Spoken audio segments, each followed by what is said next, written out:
Good afternoon everyone. आज का topic है आमलकी, श्री वैद्य गोवा फटकेन की बुक से। तो चलो स्टार्ट करते हैं। पर्याय, आमलकी के पर्याय यहाँ पे दिए गए। आमलकी, धात्री, वयस्ता, च।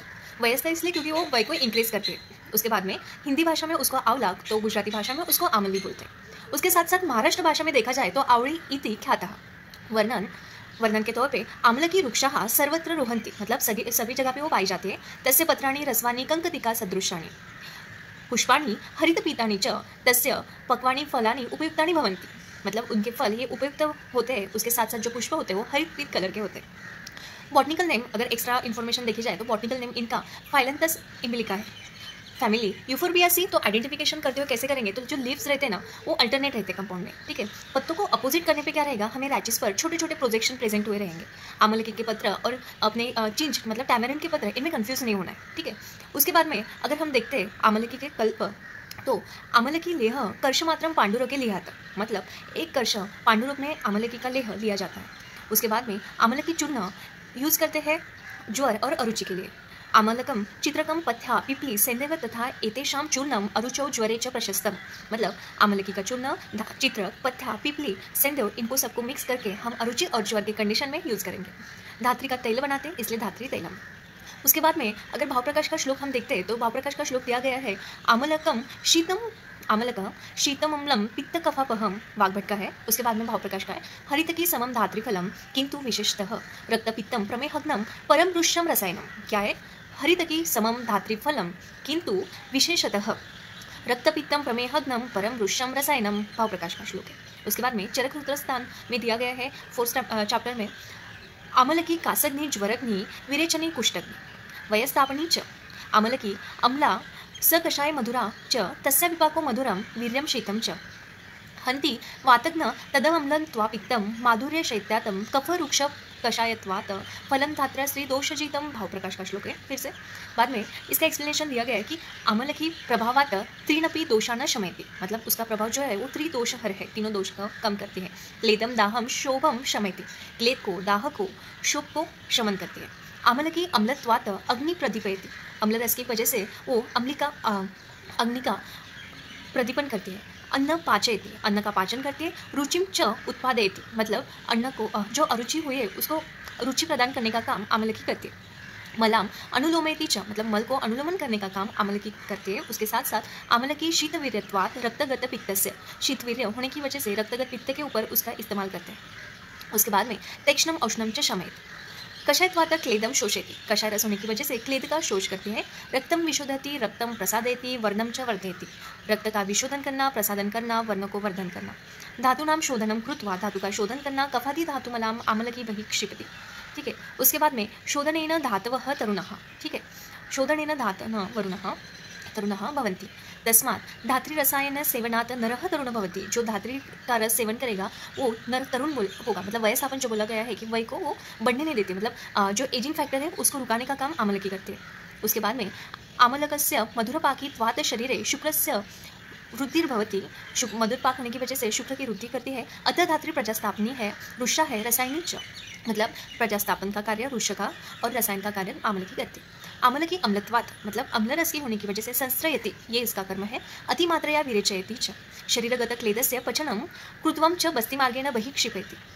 अब इसके साथ साथ अगर हम इन शॉर्ट देखा जाए तो क्या होता है, रस आमलकी का क्या होगा, ऑल एक्सेप्ट लवण रस, ठीक है। उसके बाद में अगर गुण देखते तो क्या क्या होगा, वृक्ष गुण होगा, लघु गुण होगा, सरगुण होगा। वीर्य देखते तो क्या होगा, आमलकी का शीतवीर्य, विपाक होगा मधुर।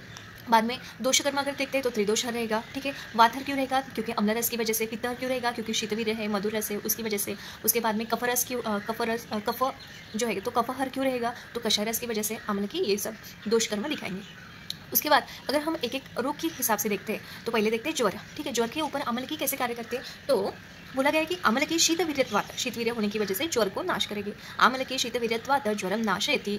पित्तजे ज्वरे वातपित्तजे सन्निपात ज्वरे च धात्री क्वाथ स शर्करा मधुयुक्तम प्रशस्तत, मतलब ये जितने भी टाइप्स के ज्वर गए तो इसमें धात्री का क्वाथ शर्करा के साथ या तो मधु के स्वाद यूजफुल रहता है।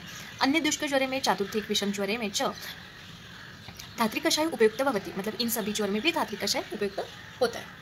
उसके साथ साथ जाति पल्लवाः आमलकानि मुस्तम धन्वयासः च कषायम कल्पयित्वां पिबन सर्वान् ज्वरान् हन्ति। फिर यहाँ पे एक कल्प दिया गया है कि आमलकी मुस्त धन्वयास च कषाय, मतलब इनका कषाय कल्पयित्वा, इनका कषाय, ये जो कल्प जब बोले बनाएंगे उनका कल्प पीने के बाद ज्वर को हरण करते हैं। उसके बाद जीर्णज्वरे अपि धात्री प्रशस्ता भवन्ति, धात्री सदृश जीर्णज्वरघ्नं भवन्ति, ज्वरे त्रीनपि दोषान् आमलकी शमयति, मतलब कोणते भी त्रिदोष होंगे तो आमलकी उनका क्या करती है, शमन करती है। तथा च जीर्णज्वरे धात्री धातूनां शोधनं कृत्वा पश्चात् धातून् गृह्यति, देहधातु बलवर्धत्वेन धात्री जीर्णज्वरं भवति।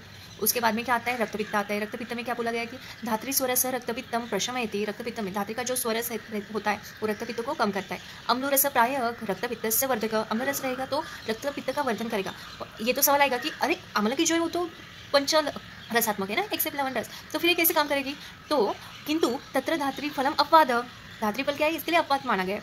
माधुर्य शैत्यात कषायत्वात रक्तगत पित्तस्य प्रसादनम, मतलब माधुर्य है, शीत उसका कषायत्वात है, इसलिए रक्तपित्त के ऊपर ये अच्छे से काम करती है। उसके बाद हम देखते हैं कि रक्तपित्त के ऊपर और क्या बोला गया है, तो तथा च रक्तस्य स्तंभन आमलकी करोति, मतलब स्तंभन करने का काम ये आमलकी करती है। ऊर्ध्वगे रक्तपित्ते विरेचनम कृत्वम प्रतिमार्गेण, ठीक है, मतलब ऊर्ध्वक रक्तपित्त में विरेचन करने का काम ये मतलब जो ऊर्ध्वक रक्तपित्त हो रहा है तो उसको प्रतिमार करने का काम धात्री करती है, मतलब धात्री पित्तम हरति।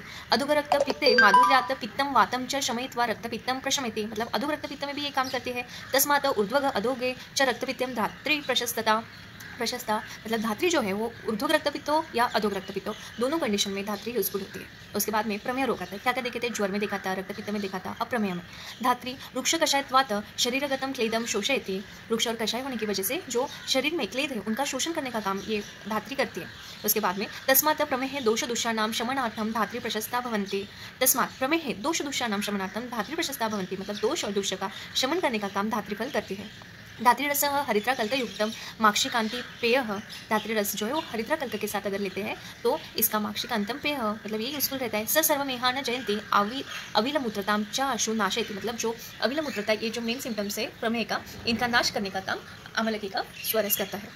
उसके बाद क्या बोला है कि मूत्रकुच या तो बस्ती दाहेच, मतलब इन कंडीशन में कैसे यूजफुल है, तो धात्री स्वरस स शर्करा युक्त, धात्री का स्वर शर्करा के साथ मूत्रकुच को हंति, मतलब उनका हरण करता है, उसको सही करवाता है। शैत्यत माधुर्याच बस्तीगतम दाहम शमयति मूत्रम च शोधयति, शैत्य होने की वजह से, मधुर रस का होने की वजह से बस्तीगत जो दाह होता है उनको कम करने का काम धात्रीफल करता है, ठीक है। उसके बाद प्रदरे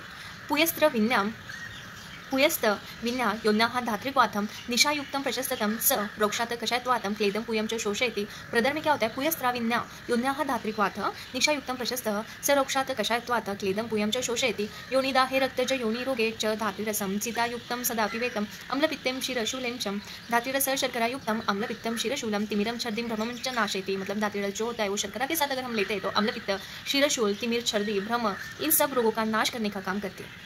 उसके बाद में पित्तशूल अगर होता है तो क्या होता है, धात्रिरस शर्करा युक्तम पित्तशूलम आशु निवारयति, मतलब धात्रिरस जो होता है वो पित्तशूल की कंडीशन में अगर हम शर्करा के साथ लेते हैं तो नाश करते हैं।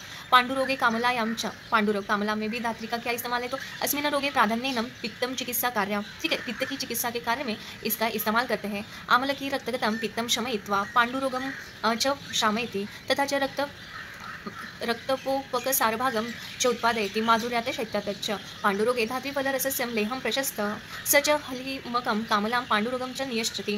पाण्डुरोगिणां कामलतार्यां च पानभोजनम् आमलकस्य रसः प्रशस्ते पुष्टे धात्री शरीरशुद्धिं रक्तशुद्धिं च करोति, तथा च वृक्षकषायत्वातं शरीरगतं क्लेदं शोषयति, त्वक्प्रसादनं च करोति। तरन्नातं सर्वेषु क्लेददाह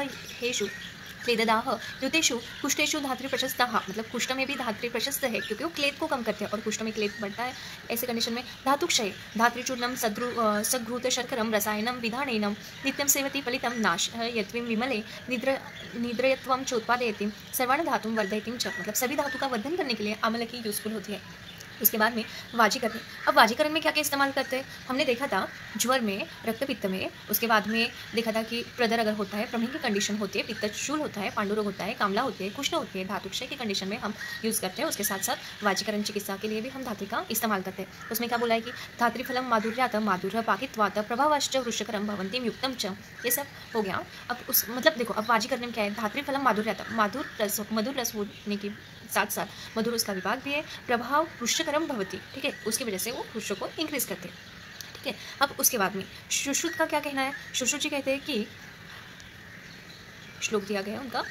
सुश्रुत जी कहते हैं कि एवं आमलकं चूर्णं स्वरसेन भावितं शर्करा मधु सर्पिभिर्युक्ता लीनं पयं पिबेतम् एतेन नाशित विदेन अपि युवेव परिरूप्यते। सुश्रुत चिकित्सा 26 में दिया गया है कि धात्री फल का सतिल क्षीरयुतः लेपेन कुष्ठं हन्ति। अगर हम धात्री फल का सतिल क्षीर के साथ, तिल और क्षीर के साथ अगर हम लेप लगाते हैं तो कुष्ठ को कम करता है। उसके साथ साथ तथा जो धात्री लेप क्षीरयुतः पित्तज क्षीरशूल शामयति, मतलब धात्री का कल्क लेना है, ठीक है, और धात्री का लेप क्षीर के साथ अगर हम पित्तशूल में यूज़ करते हैं तो शमन करने का काम करती है। धात्री तैलम अभ्यंगेनम जरा पालित्यम दाहम च शमयति, मतलब अभ्यंग अगर करते हैं धात्री तैल का तो जरा पालित्य, ठीक है, खालित्य नहीं पढ़ना, और पालित्य यानी सफ़ेद होना बाल का, तो बाल का सफ़ेद होना रुकवाती है, ठीक है, क्योंकि पित्तज कंडीशन में भी काम कर रही है ना। त्रिदोषार भी है, तो जो भी एक दूसरे के साथ कोरिलेशन है उस हिसाब से सभी ऑलमोस्ट सभी इसमें कोई भी हो तो धात्री का जो चूर्ण है वो डाला जाता है, ठीक है। चशमयतिम धात्रिक्वाथम रणानश विशोधनयंती रूप यति च, ऐसे यहाँ पे सभी दिया गया है, ठीक है, सर की बुक में। उसके साथ साथ अगर हम देखते हैं उसका क्लासिफिकेशन धात्री का, तो अकॉर्डिंग टू चरक किस में आता है? कुष्ठग्न है, काजर है, विरेचनोपक है, ज्वरग्न है, स्थापन वर्ग में इसका मतलब इसका क्लासिफिकेशन किया गया। बाद में अगर सुश्रुत जी के अकॉर्डिंग देखते हैं तो परुषकादिगण में, आमलक आदिगण में, त्रिफला में इसका इस्तेमाल करते हैं, मतलब इनका क्लासिफिकेशन क्या है। भावप्रकाश जी का हमने श्लोक पढ़ा है। उसके बाद में अगर अग्रकर्म देखते हैं तो आमलकम व्यवस्थापनम चरक सुश्रुत 25 चैप्टर 40 नंबर का श्लोक यहाँ पे दिया गया है। इस प्रकार से हमारा आमलकी आमलकी ये द्रव्य खत्म हुआ है। अगर आपको और किसी द्रव्य की जानकारी लेनी हो या फिर और कोई नेक्स्ट द्रव्य पढ़ना हो तो please comment and like and subscribe. Thank you.